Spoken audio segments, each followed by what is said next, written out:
Hello everyone, कैसे हैं आप सब। आई होप सो कि आप सब बहुत अच्छे होंगे और आप सब अपने बोर्ड एग्जामिनेशन की प्रिपरेशन भी एज यूजुअल फंटेस्टिक तरीके से कर रहे होंगे। मेरे प्यारे बच्चों, आज का जो हमारा लेक्चर नंबर 77 है वो होने वाला है मेमोरेंडम बैलेंस शीट के ऊपर, जो कि रिलेट करता है डिसोल्यूशन ऑफ पार्टनरशिप फर्म से। और बेटा यहाँ पर देखा जाता है कि सम टाइम कभी कभी मेमोरेंडम बैलेंस शीट से भी क्वेश्चन पूछ लिया जाता है बोर्ड एग्जाम्स में। तो हम यहाँ पर अपने कॉन्सेप्ट्स को बोलते हैं ना बेटा, सेट असाइड नहीं कर सकते, हम इसको छोड़ भी नहीं सकते। तो हमें इसे बहुत अच्छे तरीके से लर्न एंड अंडरस्टैंड करना है। आई होप सो कि आप इस कंसेप्ट को बहुत अच्छे तरीके से पढ़ेंगे और अगर बोर्ड एग्जाम्स में यहाँ से क्वेश्चन आता है तो बिल्कुल सही भी कर आएंगे। सो मेरे बच्चे, विदाउट एनी डिले चलिए स्टार्ट करते हैं अपना आज का लेक्चर।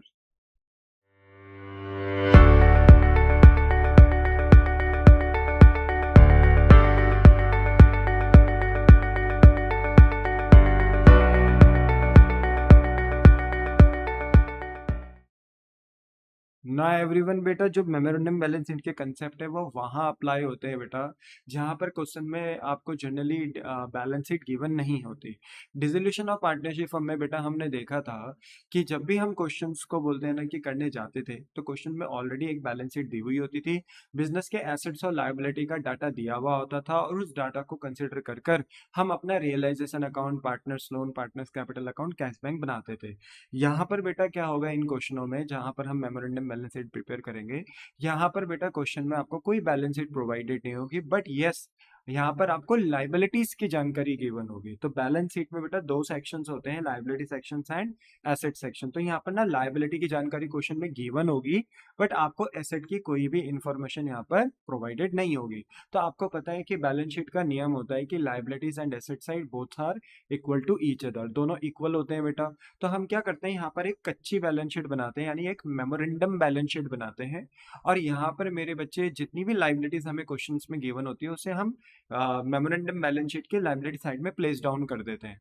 और जैसे ही बेटा हम अपना मेमोरेंडम बैलेंस शीट में सारी लाइबिलिटीज प्लेस डाउन करते हैं, राइट डाउन करते हैं, तो हमारा एक बैलेंस निकल कर आ जाता है एसेट साइड, क्योंकि लाइबिलिटीज का जो टोटल होता है वही एसेट का भी टोटल होता है। तो एसेट साइड जो भी हमारा बैलेंस आता है बेटा, हम उसको सन्ड्री एसेट के नाम से राइट डाउन कर देते हैं और उसको ही अपनी बैलेंसिंग फिगर मान लेते हैं। सन्ड्री एसेट का मतलब क्या होता है बेटा, वेरियस एसेट्स। अब क्योंकि यहाँ पर एसेट की जानकारी तो होती नहीं है कि मशीन कितनी, बिल्डिंग कितनी, फर्नीचर, प्लांट, स्टॉक, डेटर कितना है, ये तो हमें प्रोवाइडेड नहीं होता। तो जो भी बैलेंस हमारा एसेट साइड में निकल कर आता है उसको हम बेटा किस नाम से लिख देते हैं, अपना सन्ड्री एसेट के नाम से लिख देते हैं। सन्ड्री मतलब वेरियस एसेट, ठीक है, सन्ड्री एसेट के नाम से लिख देते हैं। तो बेसिकली यहाँ पर आपको यही करना है, ठीक है। तो यहाँ पर देखो यही लिखा हुआ है कि in the balance sheet, if a balance sheet on the date of dissolution is not given, अगर आपका बिजनेस बंद हो रहा है और आपको क्वेश्चन में बैलेंस शीट गिवन नहीं है, then it is always advisable. तो यहाँ पर एडविजेबल होता है बेटा कि आपको प्रिपेयर करना है memorandum balance sheet on the date of dissolution. तो आपको एक मेमोरेंडम बैलेंस शीट यानी एक कच्ची बैलेंस शीट प्रिपेयर करनी पड़ेगी to ascertain the amount of balancing figure, एक बैलेंसिंग फिगर को ढूंढने के लिए। और वो बैलेंसिंग फिगर जनरली किस साइड निकलेगी, एसेट साइड, क्योंकि मेरे बच्चे आपको लाइबिलिटीज का डाटा यहाँ गिवन होगा बट एसेट का डाटा गिवन नहीं होगा। तो जो भी एसेट में बैलेंस बचेगा उसको हम सन्ड्री एसेट के नाम से यहाँ पर राइट डाउन कर लेंगे। कुछ नोट दिए हैं बेटा कि in the absence of any other information, sundry asset should be treated as a balancing figure on the asset side of the balance sheet. कि अगर क्वेश्चन में कुछ भी नहीं बोला गया है और अगर आप यहाँ मेमोरेंडम बैलेंस शीट बना रहे हैं और लाइबिलिटीज की पूरी जानकारी आपको दी है बट एसेट्स की जानकारी नहीं दी है, तो जो भी एसेट में बैलेंस बचेगा बेटा उसको हम ट्रीट कर देंगे अपना सन्ड्री एसेट। मैंने अभी भी ये बताया आपको। फिर कहा if the balance of the partners capital account are not given, मान लो बेटा लाइबिलिटी, मैंने कहा ना लाइबिलिटी साइड की जानकारी गिवन होगी, तो लाइबिलिटी साइड क्या हो सकता है, पार्टनर्स का कैपिटल हो सकता है, ठीक है। इंटरनल लाइबिलिटीज होती हैं, आपको पता है, पार्टनर्स कैपिटल, और एक्सटर्नल लाइबिलिटीज भी हो सकती हैं जैसे creditors, bank loans, bills payable, external liabilities हो सकती हैं। तो अगर मान लीजिए कि लाइबिलिटी साइड से मैंने आपको पार्टनर्स का कैपिटल गिवन नहीं दे रखा है, मतलब पार्टनर्स का कैपिटल अकाउंट नहीं दे रखा है, तो first we will find the balance of partners capital account. तो आपको ना सबसे पहले अपने पार्टनर्स के कैपिटल अकाउंट का बैलेंस फाइंड आउट करना होगा। मेमोरेंडम बैलेंस शीट भी बाद में बनेगी, सबसे पहले आपको अपने पार्टनर्स कैपिटल का बैलेंस फाइंड आउट करना होगा। मान लो आपके पास तीन पार्टनर है पी क्यू आर, तो आपको पी का भी बैलेंस निकालना है, क्यू का भी और आर का भी। अगर क्वेश्चन में पार्टनर्स के capital on the date of dissolution, जिस दिन फर्म बंद हो रही है, अगर कैपिटल का बैलेंस मेंशन नहीं है तो वहां पर मेरे बच्चे आपको सबसे पहले अपने पार्टनर्स का कैपिटल अकाउंट का बैलेंस निकालना होगा। ठीक है, लिखा भी है कि आपको फाइंड करना है balance of a partners capital account as on the date of dissolution by recasting the capital account. तो आपको ना कैपिटल अकाउंट अपना वर्किंग नोट में बनाना पड़ेगा, रिकास्ट करना पड़ेगा, बोलते हैं ना कि दोबारा से फॉर्मेट बनाना पड़ेगा कैपिटल अकाउंट का। और जिस दिन फॉर्म आपकी डिसॉल्व हो रही है उस दिन पे आपको अपने पार्टनर्स का कैपिटल का बैलेंस ढूंढना पड़ेगा। थर्ड में क्या है, when sundry assets are given in the question and nothing specified about the difference on the asset side of the balance sheet, the difference should be treated as a debit balance of PNL account. अब इसका मतलब क्या है, इन्होंने कहा देखो balance sheet मान लो हमने आपको बनाकर दे दी, ठीक है, बैलेंस शीट हमने आपको बनाकर दे दी बेटा, अभी मैं ऐसे रफ में बना रहा हूँ तो ठीक है, आप बस समझिए। Liability side and asset side, अगर लाइव ऑब्वियसली बात है हमें लाइबिलिटीज का डाटा गिवन होता है तो जो लाइबिलिटी का टोटल होगा वही हमारा एसेट का टोटल होगा। अगर इन्होंने नहीं बताया कि एसेट में हमारे पास पर्टिकुलरली कौन से एसेट हैं, तो हम सारे के सारे जो एसेट्स मानेंगे वो किनको मानेंगे, balancing figure as sundry asset, यही हमारी बैलेंसिंग फिगर हो जाएगी और हमारा सन्ड्री एसेट का अमाउंट निकल कर आ जाएगा। बट अगर क्वेश्चन में सन्ड्री एसेट भी दिए हुए हैं तो आप फिर सन्ड्री एसेट भी लिखेंगे। देखो लाइबिलिटीज दी हैं तो वो तो आप लिख देंगे, कोई दिक्कत नहीं है। ठीक है, जो लाइबिलिटीज का टोटल होगा वही एसेट का टोटल होगा, ठीक है, क्योंकि बैलेंस शीट का ये रूल होता है। अब मान लीजिए सन्ड्री एसेट आपको अगर क्वेश्चन में नहीं दिए हैं तो जो भी बैलेंस होगा वो तो सन्ड्री एसेट हो जाएगा। पर तब क्या अगर क्वेश्चन में सन्ड्री एसेट भी दिया हो, तो अगर क्वेश्चन में बेटा ऑलरेडी सन्ड्री एसेट दिया है, ऑलरेडी सन्ड्री एसेट दिया है, तो ऐसे में आप यहाँ सन्ड्री एसेट लिख देंगे बेटा। और फिर अगर कोई बैलेंस बचता है, ठीक है, कोई बैलेंस बचता है तो उस बैलेंस को फिर आप क्या मानेंगे, अपना प्रॉफिट एंड लॉस अकाउंट का डेबिट बैलेंस, यानी आप मानेंगे उसे अपना लॉस, फिक्टिशियस एसेट अपना लॉस मान लेंगे। पर ऐसा तभी करना है अगर क्वेश्चन में सन्ड्री एसेट भी गिवन हो, और सन्ड्री एसेट लिखने के बावजूद भी एसेट सेक्शन में अगर कुछ डिफरेंस आ रहा है तो फिर हम उसको अपना लॉस मान लेंगे, यानी पीएनएल का डेबिट बैलेंस मान लेंगे। तो अभी जब हम क्वेश्चन करेंगे बेटा तो क्वेश्चन से हम ये चीजें बहुत अच्छे तरीके से समझेंगे। तो क्यों ना बेटा हम एक क्वेश्चन करें और क्वेश्चन से अपनी बातें पूरी करें, ठीक है। तो ये देखो एग्जाम्पल नंबर 1 मैंने आपके लिए बेटा यहाँ पर लिखा हुआ है, जो कि इस तरीके से है कि ए और बी बेटा आपके पास पार्टनर्स हैं, दो पार्टनर्स हैं जिनके बीच का प्रॉफिट और लॉस शेयर करने का जो प्रपोर्शन है वो है 4/7 एंड 3/7, यानी रेशो इनका है 4:3। फिर ये कह रहे हैं कि ये डिसाइड कर रहे हैं कि हम डिसॉल्व कर देंगे पार्टनरशिप फर्म को, यानी अपनी पार्टनरशिप फर्म को बंद कर देंगे एज एट 31 मार्च 2023, यानी 31 मार्च 2023 को ये अपनी फर्म क्लोज डाउन कर देंगे। कह रहे हैं on the date of dissolution, कि जिस दिन फर्म बंद हो रही है, डिसॉल्व हो रही है, उस दिन ए की कैपिटल है 1,25,030 रुपीज, बी की कैपिटल है 2,070 रुपीज, यानी दोनों की ना यहाँ पर कैपिटल हमें मेंशन है। किस डेट पे मेंशन है, जिस डेट पे हमारी फर्म बंद हो रही है। तो ठीक है, यहाँ पर कैपिटल प्रोवाइडेड है, वेरी गुड। फिर उन्होंने कह दिया क्रेडिटर अमाउंटेड टू रुपीज 23,150, और क्रेडिटर्स भी बेटा इन्होंने हमें दे दिए, यानी इन्होंने एक तरफ तो हमें कैपिटल का बैलेंस भी दे दिया ए और बी का, और हमें क्रेडिटर भी दे दिया, यानी इंटरनल लाइबिलिटी यानी कैपिटल अकाउंट हमें पार्टनर्स के दे दिए, और एक्सटर्नल लाइबिलिटीज लाइक क्रेडिटर्स वगैरह इन्होंने ये भी हमें मेंशन कर दिया। और साथ ही साथ इन्होंने हमें कैश का बैलेंस भी दे दिया 4,520। तो जो हमारा एसेट सेक्शन है, तो एसेट में बेटा हमारे पास कैश बैलेंस इन्होंने हमें प्रोवाइडेड कर दिया। फिर ये आगे कह रहे हैं कि जो रिमेनिंग एसेट्स हैं वो रियलाइज्ड हो रहे हैं 1,24,910 रुपए के। तो मैं आपको बता दूं बेटा, यहाँ पे बोला है रिमेनिंग एसेट रियलाइज्ड, हमें ये नहीं पता कि वो एसेट है कितने के, पर ये जरूर बता दिया कि कल के दिन जब हम, ऑब्वियसली बात है फर्म बंद हो रही है हमारी आज, तो अगर हम इसे अपने जो भी एसेट्स हमारे हैं अगर हम उन्हें बेचते हैं तो वो कितने रुपए के बिक रहे हैं, 1,24,910 के। पर एसेट्स एक्चुअल में हमारे पास कितने के हैं उसके इंफॉर्मेशन हमें यहाँ पर नहीं दी गई है। इन्होंने कहा एक्सपेंसेस ऑफ द डिसोल्यूशन वर ₹1,860, और रियलाइजेशन एक्सपेंस भी हो गए बेटा 1,860 के। फुल स्टॉप हो गया, यहाँ पर बताया नहीं कि ये कौन बॉर्न कर रहा है, मतलब किसकी जिम्मेदारी है, फर्म की जिम्मेदारी है कि पार्टनर की, तो हम यही मानेंगे फर्म की ही जिम्मेदारी है। और यहाँ पे एज्यूम भी यही करेंगे कि पे भी फर्म नहीं किया, मतलब ये फर्म का अपना रियलाइजेशन एक्सपेंस है। फिर इन्होंने लिखा both A and B were solvent, और ए और बी यहाँ पर सॉल्वेंट है। सॉल्वेंट का मतलब है कि इनके पास इनका पैसा बोलते हैं ना बैंक अकाउंट में पड़ा हुआ है, मतलब ये बोलते हैं ना दिवालिया नहीं हुए हैं। मतलब ऐसा होता है बैंक करप्ट हो जाना कि इनके पास कोई प्रॉपर्टी नहीं है, इनके पास बैंक में कुछ पैसे नहीं पड़े, ऐसा नहीं है। दोनों बंदे सॉल्वेंट है, दोनों के बैंक अकाउंट में सफिशिएंट पैसा पड़ा हुआ है, यानी भिखारी कबाड़ी नहीं बने, दिवालिया नहीं हुए, ठीक है बंदे। और कह रहे हैं प्रिपेयर करो balance sheet of the firm, यानी फर्म की बैलेंस शीट प्रिपेयर करनी है as at the date of dissolution. जिस दिन आपकी फर्म क्लोज डाउन हो रही है उस दिन पे आपको बैलेंस शीट प्रिपेयर करनी है। ऑब्वियसली बात है मेमोरेंडम बैलेंस शीट प्रिपेयर करेंगे, और जो जो नेसेसरी अकाउंट आपको बनाने पड़ते हैं to close the books of the firm वो आपको बनाने होंगे, जैसे realisation account, partners capital account, loan account partners का अगर है तो, और कैश बैंक अकाउंट, ये बनाना पड़ेगा। और आपको शो करना है final adjustment of cash between the partner, और आपको ये भी शो करना है कि आप फाइनली अपने पार्टनर्स को कितना पे करोगे, या अगर किसी पार्टनर का कैपिटल अकाउंट का नेगेटिव बैलेंस आता है तो आप कितना पार्टनर से पैसा लोगे, तो ये आपको बताना है, ठीक है। तो ये पूरा क्वेश्चन है। तो देखो हमने ना सबसे पहले सॉल्यूशन में मेमोरेंडम बैलेंस शीट बनाई, ठीक है, ओके। सबसे पहले हमने क्वेश्चन में मेमोरेंडम बैलेंस शीट ड्रॉ करी, लायबिलिटीज अमाउंट, एसेट अमाउंट, हमने ये ड्रॉ करा, ठीक है। हमने देखा कि हमें कौन कौन सी इन्फो गिवन थी। तो हमें इन्होंने इन्फो दे रखी थी एक तो सन्ड्री क्रेडिटर्स की, कि क्रेडिटर्स हमारे पास कितने हैं 23,150 के, और इन्होंने हमें बता रखा था कि ए की कैपिटल और बी की कैपिटल भी हमारे पास प्रोवाइडेड है। तो देखो क्रेडिटर्स तो हमने लिख दिए 23,150, और हमने कैपिटल अकाउंट भी लिख दिया ए एंड बी का। तो ए की कैपिटल थी 1,25,030, वो हमने लिख दी, और बी की कैपिटल कितनी थी 2,070, वो भी हमने लिख दी। टोटल करके बाहर हमने दोनों की कैपिटल मेंशन कर दी 1,27,100।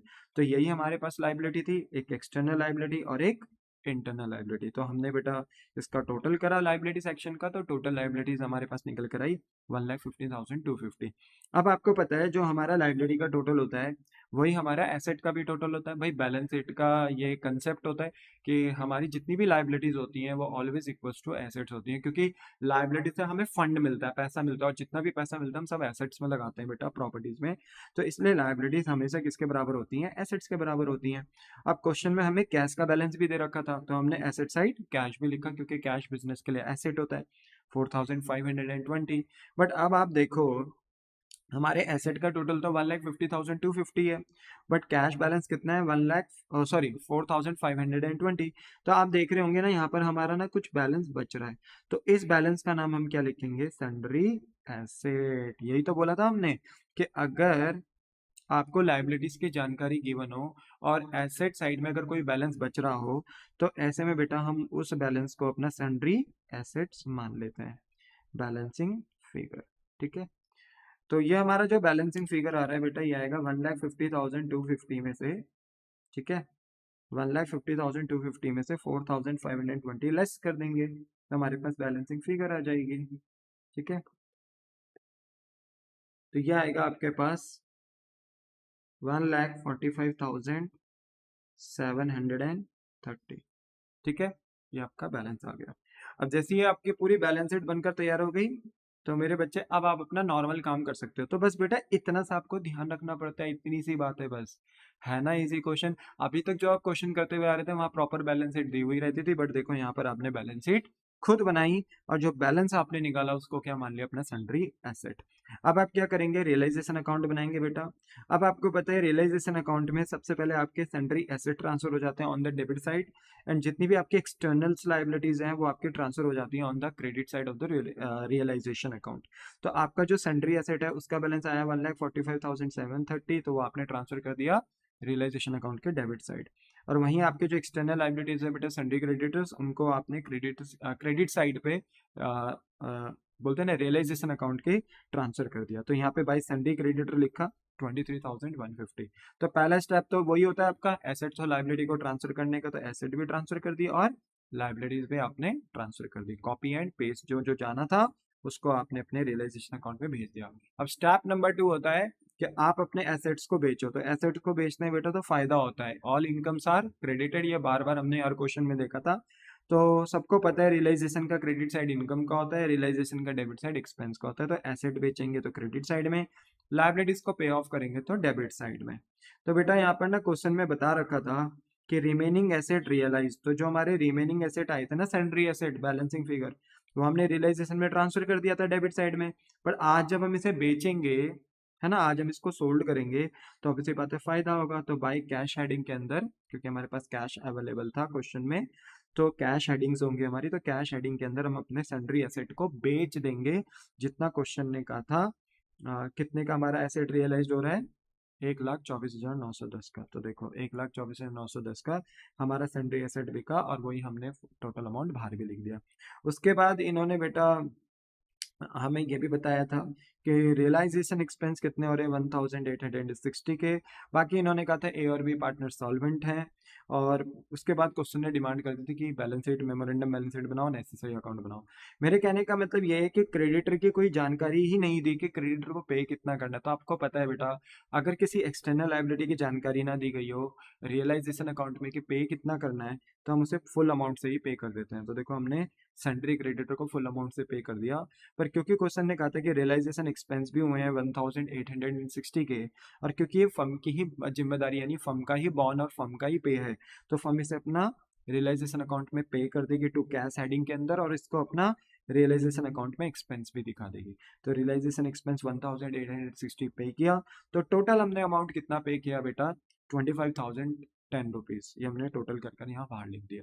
तो स्टेप नंबर 1 होता है हमारे एसेट्स और लायबिलिटीज को बोलते हैं ना कि रियलाइजेशन अकाउंट में ट्रांसफर करने का, जो कि हमने अच्छे से करा। स्टेप नंबर 2 में बेटा हम अपने एसेट्स को बेचते हैं, ठीक है, ऑन द क्रेडिट साइड, और लायबिलिटीज को पे ऑफ करते हैं ऑन द डेबिट साइड, ये भी हमने बहुत अच्छे से किया। अब स्टेप नंबर 3 में हम निकालते हैं प्रॉफिट और लॉस। वो इस बात पे डिपेंड करता है कौन सी साइड बड़ी है। तो अगर बेटा हम अपना डेबिट यानी एक्सपेंस साइड का टोटल करते हैं रियलाइजेशन का, तो वो आता है 1,70,740। बट अगर हम अपना क्रेडिट साइड का टोटल करते हैं, तो हमारा टोटल आता है 1,48,060। तो साफ पता चलता है बेटा कि यहाँ पर हमारा एक्सपेंस साइड हायर साइड पे है, ठीक है, और इनकम साइड लोअर साइड पे है। तो जो बैलेंस बचेगा ना हमारा, वो क्रेडिट साइड में बचेगा, और वो माना जाएगा हमारा लॉस। तो हम वो लॉस ना ट्रांसफर कर देंगे पार्टनर्स के कैपिटल अकाउंट में। बट ये लॉस निकालेंगे कैसे? हम 1,70,740 के एक्सपेंस में से माइनस कर देंगे 1,48,060 रुपीज़ की इनकम को, तो हमारे पास लॉस निकल कर आएगा बेटा 22,680, और ये हम ए और बी के बीच में बांट देंगे। और क्योंकि बेटा इनका प्रपोर्शन 4/7 3/7 यानी 4:3 का इनका प्रपोर्शन था, तो हम 4:3 यानी 4/7 3/7 में 22,680 का लॉस दोनों के बीच में बांटेंगे। तो अगर आप इसको काट पीट के सॉल्व करते हो ना बेटा, और आंसर निकालते हो, तो ए को फाइनली लॉस मिलेगा 12,960 का, और बी को लॉस मिलेगा बेटा 9,720 का। और दोनों के लॉस बेटा फिर बाहर आप एक्सटर्नल कॉलम में दिखा दोगे, अमाउंट के कॉलम में 22,680। तो ये देखो हमारा रियलाइजेशन अकाउंट भी बनकर तैयार हो गया। इसके बाद बेटा हम ड्रॉ करेंगे अपना पार्टनर्स कैपिटल अकाउंट। और आपको तो पता ही है बेटा, पार्टनर्स कैपिटल अकाउंट बिजनेस के लिए एक लायबिलिटी अकाउंट होता है, इंटरनल लायबिलिटी होता है बेटा बिजनेस के लिए, क्योंकि ये लायबिलिटी ना हमें हमारी पार्टनर के प्रति होती है। तो पार्टनर हमारे बिजनेस का ओनर होता है, तो वो एक तरीके की इंटरनल लायबिलिटी है, पर है तो लायबिलिटीज अकाउंट। आप पार्टनर के अकाउंट में जितना फेवरेबल चीजें डालोगे, अकाउंट क्रेडिट होगा, जितनी नेगेटिव चीजें डालोगे, तो पार्टनर्स का कैपिटल अकाउंट घटेगा, बिजनेस के लिए लायबिलिटी कम होगी। 4 चीजें आती हैं बेटा इसमें, 4 थिंग्स आर देयर। सबसे पहले आता है ओपनिंग कैपिटल। तो ओपनिंग कैपिटल तो इन्होंने दे ही रखा था क्वेश्चन में, हमने मेमोरेंडम बैलेंस शीट में भी लिखा था और क्वेश्चन में भी दिया था कि डिसोल्यूशन के टाइम पे ए की कैपिटल है 1,25,030 और बी की कितनी है 2,070 लिखी थी ना हमने। मेमोरेंडम बैलेंस शीट में भी कैपिटल लिखी थी, तो यही कैपिटल हमारी ओपनिंग कैपिटल है। बाय बैलेंस ब्रॉट डाउन करके क्रेडिट साइड से, क्योंकि लाइबिलिटी अकाउंट होता है बिजनेस के लिए, and all liabilities are credited, तो ओपनिंग बैलेंस क्रेडिट से स्टार्ट होगा। फिर सेकंड पॉइंट में आता है बेटा हमारे रियलाइजेशन का प्रॉफिट या लॉस। और क्योंकि रियलाइजेशन अकाउंट से हमें बेटा लॉस हुआ, तो जब हम ये लॉस पार्टनर के बीच में बांटेंगे, तो पार्टनर्स का कैपिटल अकाउंट रिड्यूस हो जाएगा।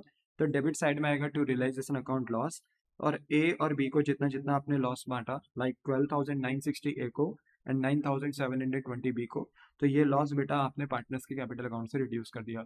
थर्ड पॉइंट होता है बेटा कि कोई पार्टनर एसेट या लाइबिलिटी तो नहीं लेकर जा रहा। तो यहाँ पर बेटा कोई भी पार्टनर एसेट को लेकर नहीं जा रहा था, कोई भी पार्टनर ना लाइबिलिटी को लेकर नहीं जा रहा था, तो यहाँ पर थर्ड पॉइंट स्किप हो जाएगा। फोर्थ पॉइंट होता है बेटा बैलेंस शीट में देखो कोई प्रॉफिट लॉस तो नहीं। तो देखो कोई प्रॉफिट नहीं है, undistributed profit like general reserve, PNL, IFR, workman compensation reserve नहीं है।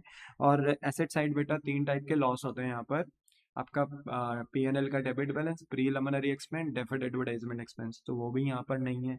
तो यहाँ पर मेरे बच्चे ध्यान रखना है, यहाँ जो परचेज गुडविल होती है, बार बार बोलता हूँ, अगर एसेट साइड कोई परचेज गुडविल है तो वो यहाँ लॉस नहीं होती, क्योंकि यहाँ पर हम गुडविल को एक नॉर्मल इंटेंजिबल एसेट मानते हैं। हम मानते हैं कि इसे मार्केट में बेचा जा सकता है, क्योंकि आज बिजनेस बंद हो रहा है, तो ये जो हमने किसी की गुडविल खरीदी थी किसी दूसरे के बिजनेस को एक्वायर करते टाइम, तो आज बेटा हम इस परचेज गुडविल को सोल्ड आउट कर सकते हैं। तो इसलिए यहाँ गुडविल को बोलते हैं ना, राइट ऑफ नहीं किया जाता।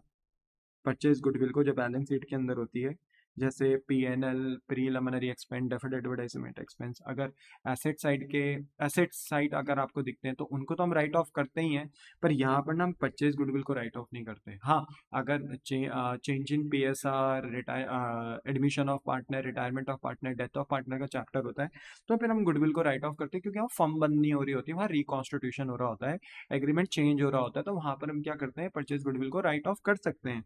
बट यहाँ नहीं कर सकते राइट ऑफ, यहाँ पर हम परचेज गुडविल को एक नॉर्मल एसेट मानते हैं और उसको रियलाइजेशन अकाउंट में ट्रांसफर करते हैं, और अगर बेचने की इन्फॉर्मेशन दी है तो उसे बेच भी देते हैं।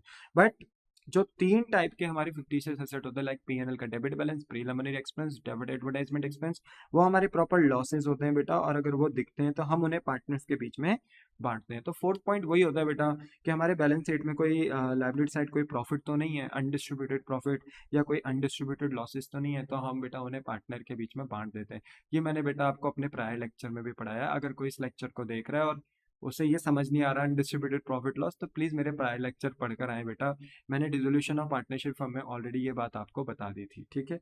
चलो, तो देखो ना, हमारा थर्ड पॉइंट है ना, हमारा फोर्थ पॉइंट है, तो थर्ड और फोर्थ स्किप हो गया। अब फाइनली बेटा हम देखेंगे कि किस पार्टनर्स का कैपिटल अकाउंट पॉजिटिव आ रहा है, नेगेटिव आ रहा है। जिसका पॉजिटिव आ रहा है उसको पे कर दिया जाएगा, जिसका नेगेटिव आ रहा है उससे ले लिया जाएगा। तो ए को देखो, तो ए के क्रेडिट साइड में, यानी ए का जो पॉजिटिव बैलेंस है क्रेडिट साइड, वो है 1,25,030, और जो नेगेटिव साइड है, क्योंकि लॉस दिया था बेटा हमने ए को रियलाइजेशन का, तो वो था 12,960। अगर हम 1,25,030 में से 12,960 लेस करते हैं, तो भी बेटा क्रेडिट में पता है कितना बैलेंस बच रहा है, 1,12,070, तभी भी बच रहा है ए के। हम क्या करेंगे उस बैलेंस को हम बेटा ए को पे कर देंगे, और जैसे ही ए को पे करेंगे ना, बिजनेस के लिए लायबिलिटी कम हो जाएगी, तो to cash account payment to A 1,12,070 rupees. बात करें बेटा बी की, तो बी का देखो positive balance, opening balance capital का था 2,070, पर लॉस बी को जो मिला था वो मिला था 9,720 का बेटा। तो ऐसे में ना देखो, यहाँ पर ना बी का ना नेगेटिव बैलेंस ज़्यादा है और पॉजिटिव बैलेंस ना कम है। तो यहाँ पर मेरे बच्चे ऐसे में बी का ना नेगेटिव बैलेंस बचेगा 9,720 में से, अगर 2,070 का पॉजिटिव बैलेंस लेस भी कर दूं, तो भी बेटा बी का ना नेगेटिव बैलेंस 7,650 बच जाएगा। उसका क्या करेंगे, ये बेटा पार्टनरशिप फर्म ना लेगी, किससे लेगी, अपने बोलते हैं ना बी पार्टनर से लेगी। क्यों लेगी, क्योंकि बी का अकाउंट ना बेटा पॉजिटिव नहीं रहा, बी का अकाउंट क्या हो गया, नेगेटिव हो गया। तो जो बैलेंस बचेगा ना बी का, वो क्रेडिट साइड में बचेगा, और बाई कैश अकाउंट कर कर हम पेमेंट ले लेंगे बी से, और बी को बोलेंगे जी पेमेंट कितनी करिए, 7,650 करिए। ठीक है, बोलो बात समझ में है। तो ये बैलेंस निकला, तो ए को तो हमने पे कर दिया 1,12,070, बट बी से हमने ना रिकवरी करी, बी से हमने पैसा लिया 7,650। सर क्या बी के पास पैसे देने के लिए होंगे इतने, तभी तो कहा था बेटा क्वेश्चन ने कि A and B were solvent, दोनों सॉल्वेंट है, दोनों के पास अच्छा खासा पैसा पड़ा हुआ है घर में। तो ठीक है, बी का नेगेटिव बैलेंस आ रहा है कैपिटल का, बी घर से पैसा दे सकता है 7,650। बोलो क्या आपको बात समझ में आई, हाँ। फिर इसके बाद हम लास्ट में बनाएंगे बेटा कैश अकाउंट। तो आपको पता है कैश अकाउंट बिजनेस के लिए एसेट अकाउंट होता है, जितना कैश बढ़ेगा डेबिट और जितना कैश घटेगा क्रेडिट। तो सबसे पहले हम लिखते हैं टू बैलेंस ब्रॉट डाउन। अगर कैश का कोई ओपनिंग बैलेंस है, तो इन्होंने कैश का बेटा ऑलरेडी हमें बैलेंस दिया था, जो कि हमारे मेमोरेंडम बैलेंस शीट में भी शो हो रहा था, 4,520। तो हमने इसको बेटा ओपनिंग बैलेंस बनाया, एसेट है, एसेट के बैलेंस डेबिट होते हैं, तो ओपनिंग बैलेंस डेबिट से स्टार्ट होगा 4,520। फिर आपको ये देखना है बेटा बस कि कहाँ से पैसा आ रहा, कहाँ से पैसा जा रहा। तो देखो आपने एसेट्स बेचे, तो एसेट बेच के पैसे आए, तो ये बताओ एसेट कितने का बिकेगा था, 1,24,910 का। तो जब आप कैश अकाउंट में आएंगे तो टू रियलाइजेशन अकाउंट लिखेंगे, रियलाइजेशन अकाउंट से बेटा एसेट बिका, तो यहाँ लिख देंगे 1,24,910। और वहीं बेटा आपने लाइबिलिटीज भी पे आउट करी थी, याद है ना, रियलाइजेशन अकाउंट में लाइबिलिटीज को भी पे किया था। तो पे कितना किया था, 25,010। तो ऐसे में बेटा कैश अकाउंट्स में लिखेंगे आप बाय रियलाइजेशन अकाउंट, क्योंकि पैसा जा रहा था पेमेंट करके, रियलाइजेशन अकाउंट से पे करा था, तो बाय रियलाइजेशन अकाउंट ब्रैकेट में लिख दिया liabilities and realisation expense paid, और कितना पेड करा 25,010। फिर देखो उसके बाद कौन सा अकाउंट बनाया था, पार्टनर्स कैपिटल। तो ए को पेमेंट करी है बेटा 1,12,070 की। तो जब कैश अकाउंट बनाएंगे तो दिखाएंगे भाई पैसा गया है, तो by S capital account and 1,12,070। पर बी को ना पैसा दिया नहीं है, बी को पैसा दिया नहीं है बेटा, बी से पैसा लिया था, याद है ना, 7,650। तो यहाँ पर बेटा हम देखेंगे कि जब कैश अकाउंट बनाएंगे तो हम ऐसा दिखाएंगे कि हमें बी से पैसा मिल रहा है, तो टू बीस कैपिटल अकाउंट और 7,650। अब बेटा देखो कुछ बचा नहीं है क्योंकि यही दो अकाउंट बने थे, तो कैश कैश वाले सारे पॉइंट मैंने अपने कैश अकाउंट में कर दिए, ठीक है। और यहाँ पर बेटा अगर अब हम देखें तो बोथ साइड टैली करें तो बोथ साइड टैली कर कर आ रहा है 1,37,080, मतलब हमारा क्वेश्चन बिल्कुल सही है। तो देखो ये क्वेश्चन था जहां पर आपको बैलेंस शीट गिवन नहीं होती है, ठीक है। अब एक वैसी क्वेश्चन और है एग्जांपल नंबर 2, इसको भी देख लो, फिर आपका ये वाला कंसेप्ट अच्छा हो जाएगा।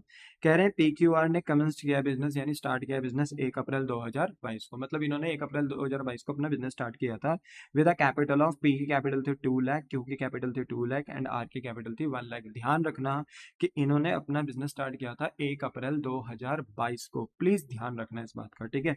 फिर इन्होंने कहा profit are shared in the ratio of 4:3:3, यानी 4/10, 3/10, 3/10 में ये अपने बिजनेस का प्रॉफिट और लॉस शेयर करने के लिए राजी हुए और इन्होंने अपना रेशियो डिसाइड कर दिया 4:3:3। कह रहे हैं कैपिटल कैरी करता है interest at the rate 5% per annum, और इनकी कैपिटल पे जो इनको इंटरेस्ट दिया जाएगा वो दिया जाएगा 5% पर एनम पे। चलो अच्छी बात है, ये जो कैपिटल है इस पे 5% पर एनम का इन्हें इंटरेस्ट दिया जाएगा।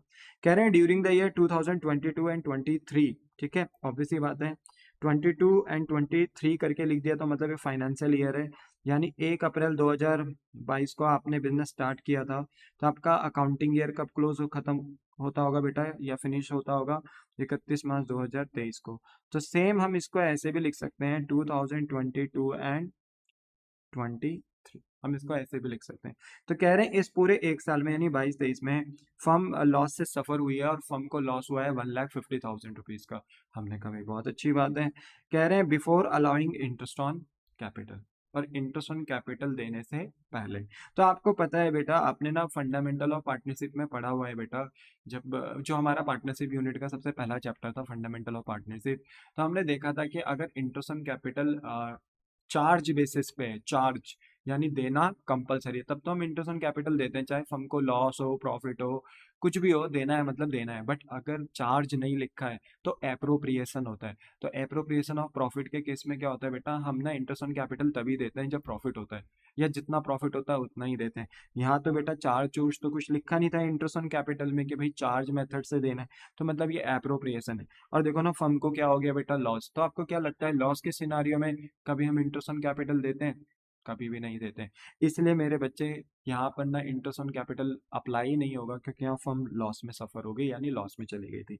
फिर का drawing of each partner during the years were 20,000, और बेटा जो ड्राइंग करी थी हमारे पार्टनर्स ने वो 20,000 की करी थी ड्यूरिंग द ईयर, यानी पूरे इस एक साल में 20,000 रुपए की तीनों ने ड्राइंग करी, ईच लिखा है यानी तीनों ने करी है, ठीक है, लिखा है ना ईच पार्टनर, यानी हर एक पार्टनर ने 20,000 की ड्राइंग करी का 31 मार्च 2023 को। अब ये बात कर रहे हैं 31 मार्च 2023 यानी एंड की, जस्ट एक साल बाद यानी एंड में, ठीक है, जस्ट एंड में। तो इन्होंने कहा on 31 March 2023 partner agree to dissolve the firm as it is no longer profitable. और यहाँ पर ने बेटा पीक्यूआर का लगता है कि अब बिजनेस करके कोई फायदा नहीं। इन्होंने 1 अप्रैल 2022 से लेकर 31 मार्च 2023 तक यानी एक साल तक बिजनेस चलाया, बट एक साल में इन्हें लॉस हुआ और अब इन्हें लगता है कि ये बिजनेस चलाना प्रॉफिटेबल नहीं है, तो अब हम फर्म को कर देते हैं बंद। अब ये फर्म बंद कर रहे हैं। कह रहे हैं the creditor on that date were ₹40,000, और इन्होंने बता दिया कि जिस दिन पे आपकी फर्म क्लोज डाउन हो रही है यानी 31 मार्च 2023 को आपकी फर्म क्लोज डाउन हो रही है, तो उस डेट पे मेरे बच्चे आपका जो क्रेडिटर है यानी एक्सटर्नल लाइबिलिटीज वो है 40,000। यानी आपने सप्लायर से गुड्स उधार वगैरह लिए होंगे, पैसे तो दिए नहीं अभी, तो वो क्रेडिटर्स कहलाए जाते हैं बेटा, सप्लायर। तो ऐसे में ना बेटा आपको ना यहाँ पर क्रेडिटर की इन्फॉर्मेशन दे रखी है, एक्सटर्नल लाइबिलिटी की इन्फॉर्मेशन दे रखी है 40,000, और कह रहे हैं कि एसेट्स जो बिक रहे हैं आपके मार्केट में, फर्म बंद हो रहे हैं तो आप अपने एसेट्स को बेचोगे, तो आपके जो एसेट्स बिक रहे हैं ना वो बिक रहे हैं 3,20,000 रुपए के। कितने के बिक रहे हैं? 3,20,000 रुपए के। और जो एक्सपेंसेस है रियलाइजेशन के वो हुए हैं 7,000 रुपीज के। यानी जो रियलाइजेशन का एक्सपेंस निकला, ऑब्वियसली बात है आप अपने एसेट्स को बेचोगे तो एसेट्स को बिकवाने में खर्चा तो होता ही है, तो वो रियलाइजेशन एक्सपेंस आपका 7,000 रुपीज का हो गया। ठीक है, तो यहाँ पर क्वेश्चन ने कहा है कि आपको यहाँ पर रियलाइजेशन अकाउंट बनाना है, पार्टनर्स कैपिटल अकाउंट बनाना है, कैश अकाउंट बनाना है, along with the necessary working to close the books of the firm. और अगर आपको कोई वर्किंग नोट वगैरह भी ड्रॉ करने हैं तो वो भी आप यहाँ पर करेंगे, जिससे कि आप अपनी फर्म के अकाउंट्स क्लोज कर सकें। तो हमने कहा ठीक है भाई करेंगे। तो देखो सबसे बड़ी बात क्या है बेटा कि हमारी ना फर्म जो बंद हो रही है वो बंद हो रही है 31 मार्च 2023 को, यानी at the end of the year. But हमारे पास प्रॉब्लम क्या है ना कि at the end of the year में ना हमारे पास कोई कैपिटल पीक्यूआर की मेंशन नहीं है, क्योंकि पीक्यूआर की जो कैपिटल है ना वो तब की गिवन है जब बिजनेस हमारा स्टार्ट हुआ था, यानी स्टार्टिंग ऑफ द ईयर, यानी 1 अप्रैल 2022 की। तो हमें ना 1 अप्रैल 2022 से कैपिटल निकालनी होगी 31 मार्च 2023 तक की, यानी हमें ओपनिंग कैपिटल से क्लोजिंग कैपिटल पे जाना है, यानी हमें क्लोजिंग कैपिटल फाइंड आउट करनी होगी। तो यहाँ पे ना हमें सबसे पहले वर्किंग नोट में ना पार्टनर्स कैपिटल अकाउंट रिकास्ट करना पड़ेगा और हमें कैपिटल निकालनी पड़ेगी 31 मार्च 2023 की, that is the date of dissolution.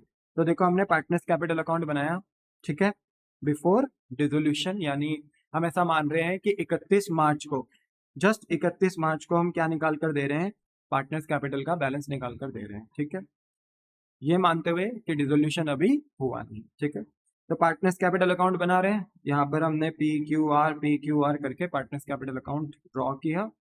आपको पता है लायबिलिटीज है, जितनी लायबिलिटीज बढ़ेगी क्रेडिट, जितनी लायबिलिटीज घटेगी डेबिट।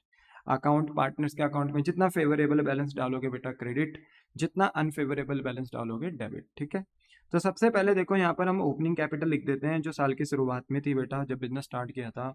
पी क्यू आर की ओपनिंग कैपिटल थी 2 लाख 2 लाख 1 लाख, तो हमने यहाँ पे लिखा bye balance brought down 2 lakh 2 lakh and 1 lakh. क्योंकि हम पार्टनर को यहाँ पर इंटरेस्ट ऑन कैपिटल नहीं देंगे बेटा, इंटरेस्ट ऑन कैपिटल अगर प्रॉफिट होता है यहाँ पर तो इंटरेस्ट ऑन कैपिटल हम पार्टनर्स के कैपिटल अकाउंट में चढ़ा रहे होते, क्रेडिट कर रहे होते, क्योंकि इससे अकाउंट बढ़ता है। और सोचो अगर प्रॉफिट ही हो रहा होता तो बिजनेस बंद क्यों करते हैं, है ना, क्योंकि ये बिजनेस लॉस में सफर कर रहा है। तो यहाँ पर हम अपने पार्टनर्स को इंटरेस्ट ऑन कैपिटल नहीं देंगे बेटा, क्योंकि लॉस है, और लॉस के केस में ना इंटरेस्ट ऑन कैपिटल प्रोवाइडेड नहीं होता, एक्सेप्ट इन द केस कि अगर लिखा है चार्ज। अगर इंटरेस्ट ऑन कैपिटल के आगे बेटा चार्ज लिख देते ना ये किसी भी तरीके से, तो फिर मैं यहाँ पे इंटरेस्ट ऑन कैपिटल दे रहा होता, पर इन्होंने लिखा नहीं है तो ये एप्रोप्रिएशन माना जाएगा। और एप्रोप्रिएशन के सिनारियो में बेटा अगर लॉस होता है तो लॉस में बेटा कोई इंटरेस्ट ऑन कैपिटल नहीं दिया जाता, और हमारी फर्म लॉस में चल रही है तो हम कोई इंटरेस्ट ऑन कैपिटल यहाँ पर प्रोवाइडेड नहीं करेंगे। पर बेटा क्वेश्चन में फर्म ने कितने का लॉस सफर किया, 1,50,000 का, तो ये लॉस तो बेटा पार्टनर को दिया जाएगा ना। ये लॉस झेलेंगे कौन, मालिक ही तो झेलेंगे, ओनर्स ही तो झेलेंगे। अब ये लॉस आया कहाँ से होगा, तो ये लॉस आया होगा बेटा प्रॉफिट एंड लॉस अकाउंट से। आपने प्रॉफिट एंड लॉस अकाउंट बनाया होगा, तो प्रॉफिट एंड लॉस अकाउंट का लॉस किसके बीच में बांट दिया जाएगा, पार्टनर्स के बीच में।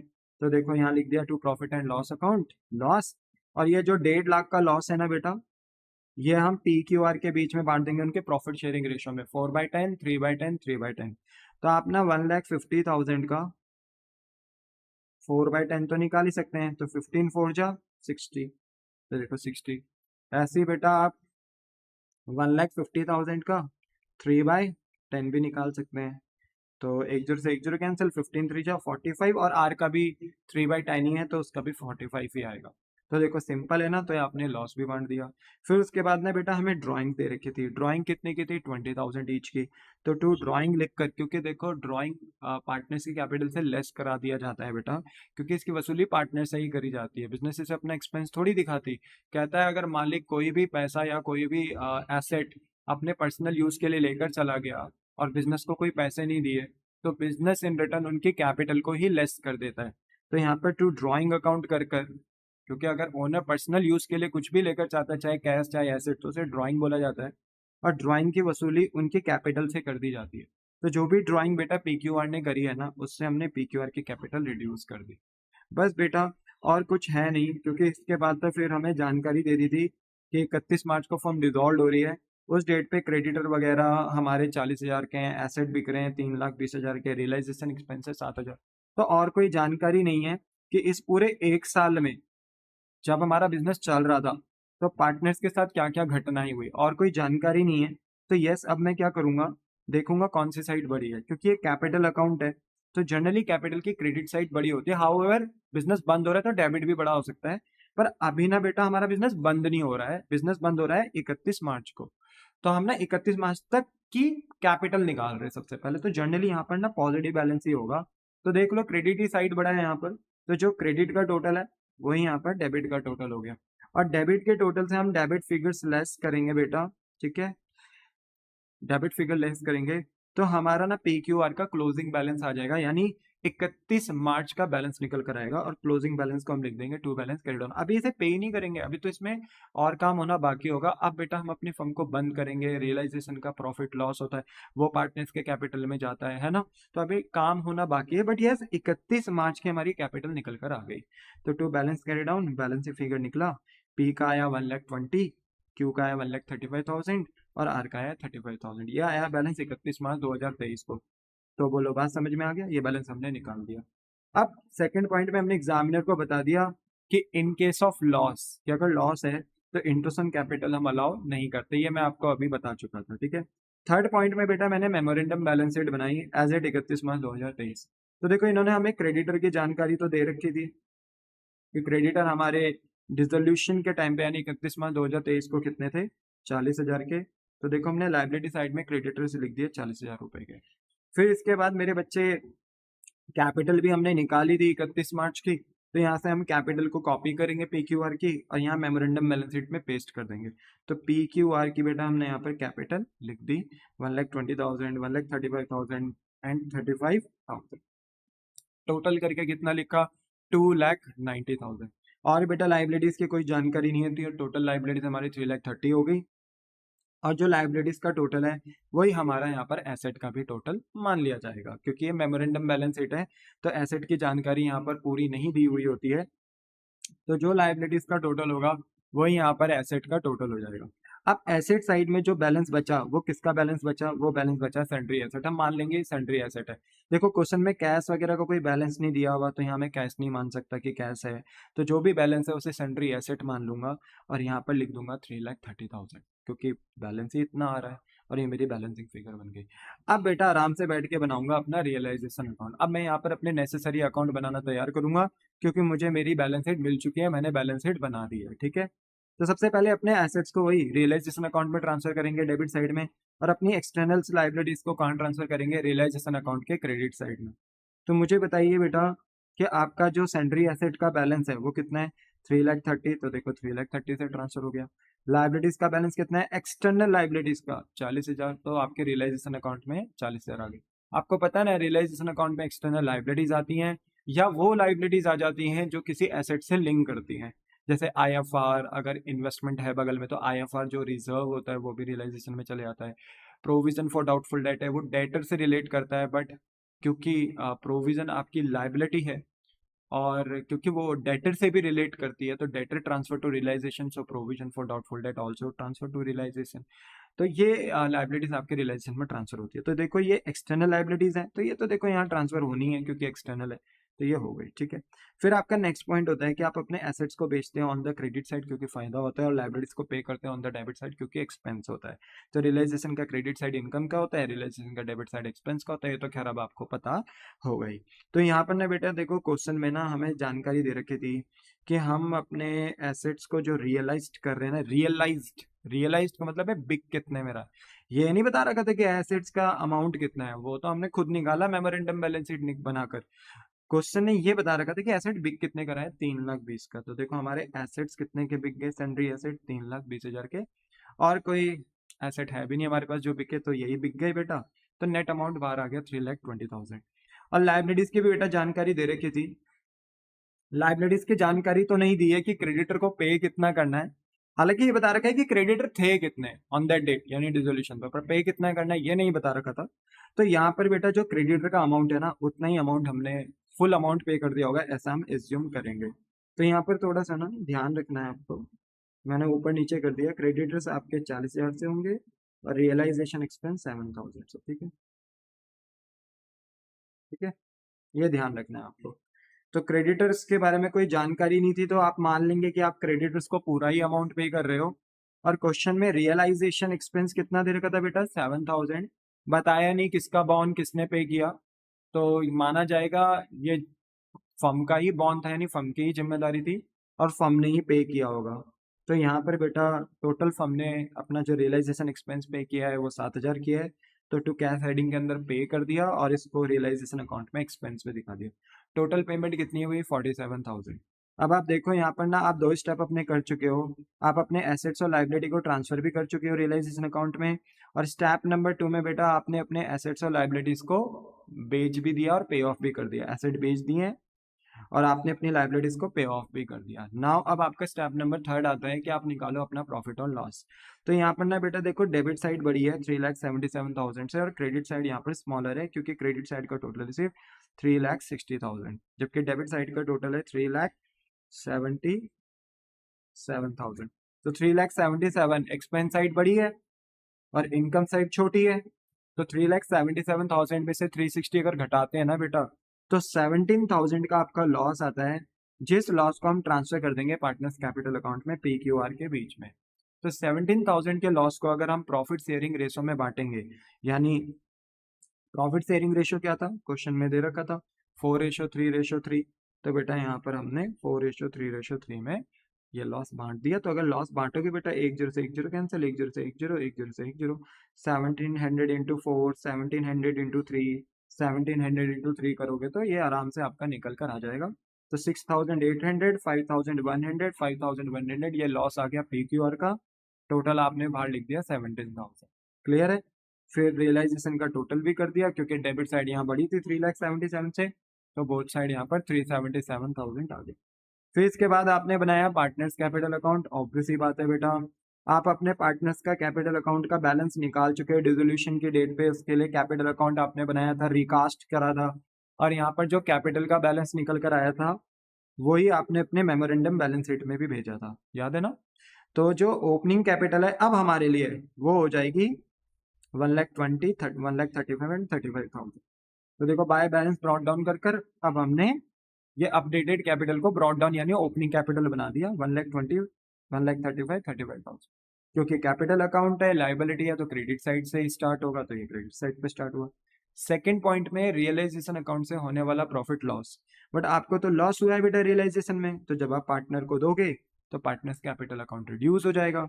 तो टू रियलाइजेशन अकाउंट लॉस, और बेटा जो लॉस था वो यहाँ कॉपी करके यहाँ पे पेस्ट कर दोगे। ठीक है, 6,800, 5,100, 5,100। तो देखो बात समझ में आई। थर्ड पॉइंट होता है कि कोई पार्टनर एसेट तो नहीं लेकर गया बिजनेस का, या कोई लायबिलिटी तो नहीं लेकर गया। वो पॉइंट यहाँ पर है नहीं बेटा, क्योंकि कहीं लिखा भी नहीं है कि कोई पार्टनर एसेट या लायबिलिटी को लेकर जा रहा हो। तो बेटा यहाँ पर थर्ड पॉइंट होगा नहीं। फोर्थ पॉइंट में होता है कि बैलेंस शीट में देखो कोई प्रॉफिट लॉस तो नहीं, तो हमने मेमोरेंडम बैलेंस शीट बनाई थी बेटा, तो हमें क्वेश्चन में कहीं भी नहीं दिया गया था कि कोई प्रॉफिट या कोई लॉस था। ठीक है, था एक लॉस था, याद हो अगर आपको, जो फर्म ने सफर किया था, तो वो तो हमने पार्टनर को ऑलरेडी बांट दिया था जब हम on the date of dissolution वाली कैपिटल निकाल रहे थे, तो हमने बांट दिया था। जैसे कोई लॉस है नहीं जो अनडिस्ट्रीब्यूटेड हो, ना बैलेंस शीट में कोई अनडिस्ट्रीब्यूटेड प्रॉफिट है लाइबिलिटी साइड में, और ना ही एसेट साइड में कोई अनडिस्ट्रीब्यूटेड लॉसेज है। तो ठीक है, कोई अनडिस्ट्रीब्यूटेड प्रॉफिट लॉस नहीं है, तो पार्टनर्स को कोई हम प्रॉफिट और लॉस जो अनडिस्ट्रीब्यूटेड रह गया हो वो हम यहाँ पर नहीं बांटेंगे। प्रॉफिट होता तो क्रेडिट साइड में देते, लॉस होता तो डेबिट साइड में देते, पर नहीं है तो नहीं बांटा। ठीक है, तो फोर्थ पॉइंट भी हमारा स्किप हो गया। फाइनली हम देखेंगे कि पार्टनर को पे करना है कि पार्टनर से पैसा लेना है, तो डिपेंड करता है पार्टनर्स का कैपिटल अकाउंट पॉजिटिव है कि नेगेटिव। तो अगर आपको यहाँ समझ में आ रहा हो बेटा, तो देखो यहाँ पे ना तीनों की ना क्रेडिट साइड बड़ी है, कैपिटल अकाउंट का क्रेडिट साइड बड़ा है यानी पॉजिटिव साइड बड़ा है, और नेगेटिव साइड यहाँ पर छोटा है। तो जो भी बैलेंस बचेगा ना वो डेबिट साइड में बचेगा, बट ये जो डेबिट साइड में बैलेंस बच रहा है ये किसको रिप्रेजेंट कर रहा है? पॉजिटिव सेक्शन को।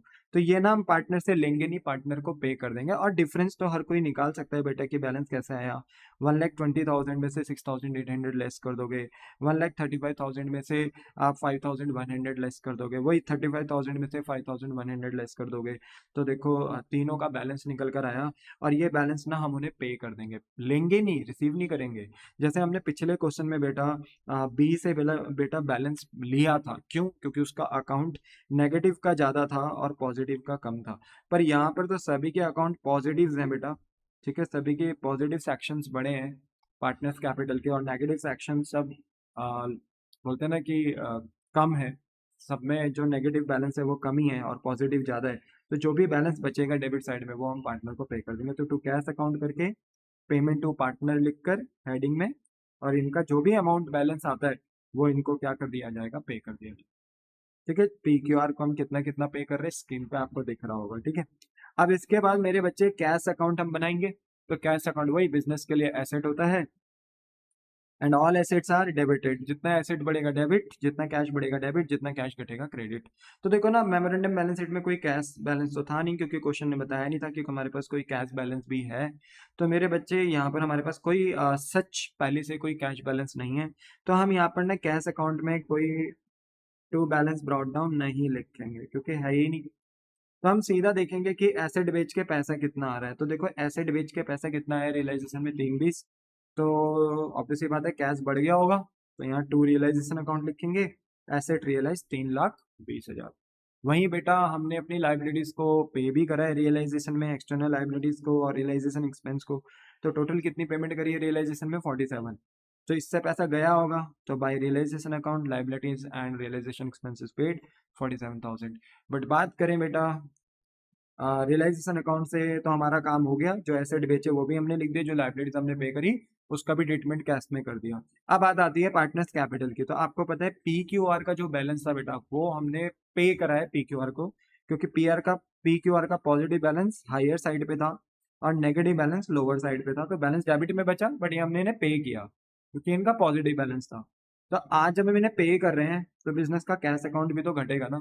तो by P's capital account, by Q's capital account, by R's capital account करके जितना जितना बैलेंस बेटा हमने इन्हें पे किया उतना उतना बैलेंस हमने यहाँ पर क्रेडिट साइड में भी लिख दिया। अब हम टोटल करते हैं बेटा बोथ साइड। तो देखिए बोथ साइड टोटल करके कितना आ रहा है, 3,20,000 3,20,000। आप चाहें तो ऐड कर सकते हैं और देख सकते हैं कि दोनों का बैलेंस सेम आ रहा है। तो देख रहे हो, ये हमारे पास क्वेश्चन था बेटा, और दोनों क्वेश्चंस बहुत अच्छे थे। तो आप ना बेटा हो सके तो इनको कॉपी कर लेना। ये नोट है तो आप मेमोरेंडम बैलेंस इनका ये नोट कॉपी कर लेना। ये क्वेश्चन भी है बेटा, ठीक है, तो ये क्वेश्चन आप कॉपी कर लो। ठीक है, और इसी के साथ आपका ये सॉल्यूशन है, मेमोरेंडम बैलेंस शीट मैंने बनाई थी, रियलाइजेशन अकाउंट बनाया था, इसको भी कॉपी कर लो।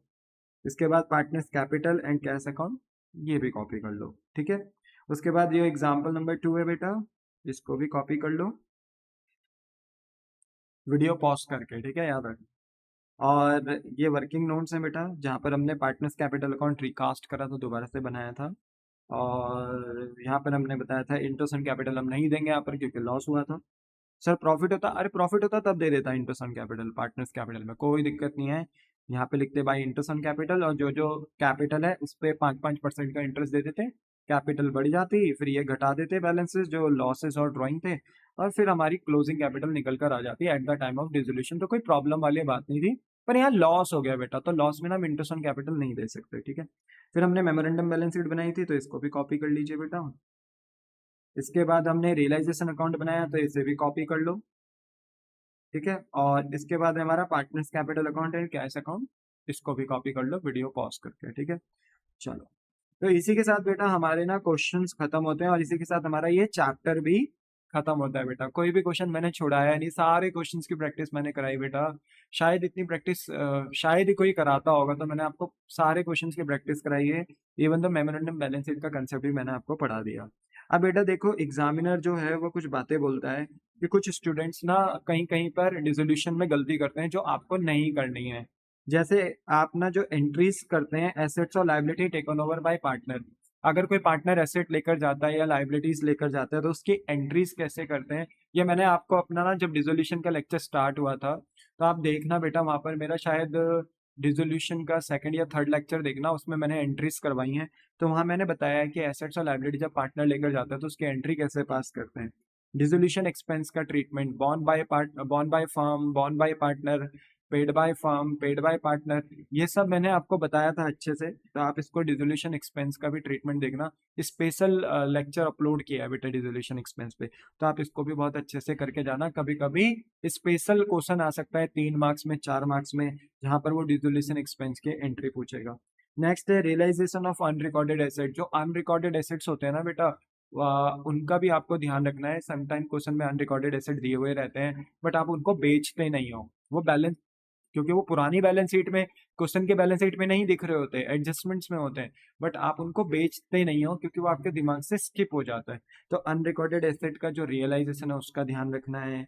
पेमेंट ऑफ अनरिकॉर्डेड लाइबिलिटीज, क्योंकि ये लाइबिलिटीज पुरानी बैलेंस शीट में नहीं थी, क्वेश्चन की बैलेंस शीट में, बट एडजस्टमेंट में दी होती तो आपको इसको पे करना होता है, बट कभी कभी आप इसे स्किप कर जाते हो, भूल जाते हो, तो इसे भूलना नहीं है, ध्यान में रखना है इसको, ठीक है। तो क्वेश्चन पढ़ना है, ध्यान से देखना है, कोई अनरिकॉर्डेड एसेट और कोई अनरिकॉर्डेड लाइबिलिटी तो नहीं है। अनरिकॉर्डेड एसेट है तो बेच दो, कैश में बिक रहा है तो कैश में, पार्टनर के थ्रू हो रहा है तो पार्टनर के थ्रू बेच दो, अनरिकॉर्डेड लाइबिलिटी को पे कर दो, कैश के थ्रू करना है कैश के थ्रू, पार्टनर के थ्रू करना है तो पार्टनर के थ्रू, ठीक है। ये बात समझ में आ गई। और ट्रीटमेंट ऑफ फिक्टिशियस एसेट, आपको पता है बैलेंस शीट में एसेट साइड हमारे पास 3 फिक्टिशियस एसेट होते हैं, पीएनएल का debit balance, preliminary expense, deferred advertisement expense.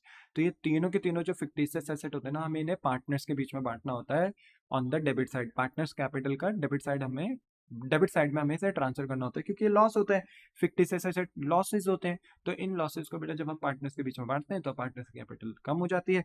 पर बच्चे क्या करते हैं, इन फिक्टिशियस एसेट को भी रियलाइजेशन अकाउंट में ले जाते हैं और वहां पे बेच देते हैं। तो ऐसा थोड़ी है, लॉस थोड़ी बिकता है, इसलिए इसका ध्यान रखना है, ठीक है। तो ये बात आप ध्यान रखेंगे, ठीक है। तो एग्जामिनर ने लिखा भी है, due care should be taken while showing the effect of the above mentioned items। पर आप इसमें ना एक और ऐड कर देना 6, कभी कभी आपकी लाइबिलिटीज आपके एसेट्स को लेकर जाती हैं बेटा, तो अगर फुल सेटलमेंट में लेकर जाती है तो उसका अलग ट्रीटमेंट होता है, पार्ट सेटलमेंट में लेकर जाती है तो उसका अलग ट्रीटमेंट होता है। ये टॉपिक भी बेटा मैंने आपको ना क्लास में बहुत अच्छे से पढ़ाया है अपने प्रायर लेक्चर्स में, चाहकर आप बेटा वीडियो देखें और बहुत अच्छे से अपने इस चैप्टर को क्लियर करें। तो इसी के साथ मेरे बच्चे हमारा ये टॉपिक खत्म होता है बेटा। और अब बेटा मैं आपको मिलूंगा नेक्स्ट लेक्चर में एक नए यूनिट के साथ, जो कि है हमारी कंपनी की यूनिट, ठीक है। जनरली हम अब पढ़ेंगे शेयर एंड डिवेंचर्स, कि कैसे डिवेंचर्स कैसे शेयर्स को इशू किया जाता है, कैसे डिवेंचर्स को इशू किया जाता है। तो अब हमारी बातें शेयर एंड डिवेंचर्स के ऊपर होंगी, जो जो कि जनरली रिलेट करता है किससे, कंपनी से। तो अब हमारी यूनिट 1 पार्टनरशिप की खत्म हो चुकी है बेटा। मुझे बहुत अच्छा लगा बेटा आपको इस यूनिट को पढ़ाकर, आई होप सो कि आपको भी अच्छा लगा रहे। ये जो जर्नी थी पार्टनरशिप की बेटा, हमें बहुत, मुझे तो बहुत याद रहेगी, पता नहीं आपको रहेगी कि नहीं रहेगी, बट मुझे तो बहुत याद रहेगी। बाकी बेटा अब हम अपना नेक्स्ट लेक्चर सेकेंड यूनिट से स्टार्ट करेंगे, जो कि है कंपनीज, ठीक है। वैसे हमारे पूरे 12th में 3 यूनिट है, first partnership unit, second companies unit, and third जो यूनिट है वो है हमारे पास एनालिसिस ऑफ फाइनेंशियल स्टेटमेंट। तो कल के लेक्चर से, यानी जो नेक्स्ट लेक्चर हमारा अपलोड होगा वो होगा कंपनी के ऊपर। और कंपनी में 2 चैप्टर्स हैं, शेयर एंड डिवेंचर। तो हम शेयर के टॉपिक से स्टार्ट करेंगे, इशू ऑफ शेयर्स। तो आई होप सो कि आपको आने वाली फ्यूचर क्लासेस में और भी मजा आएगा, और आप मुझे अपना प्यार बेटा ऐसे ही देते रहेंगे, ठीक है। तो आज का लेक्चर बेटा मैं यहीं पे खत्म करता हूँ। हो सके तो इस वीडियो को ज़्यादा से ज़्यादा लाइक शेयर सब्सक्राइब करें अपने फ्रेंड्स के बीच में, अपने क्लास के बीच में, क्लासमेट्स के बीच में, जिससे कि बेटा मुझे मोटिवेशन मिले और मैं खूब अच्छी अच्छी वीडियोस आपके लिए बनाता रहूँ। तो मिलता हूँ आपको नेक्स्ट लेक्चर में बेटा। Tata bye bye, sayonara.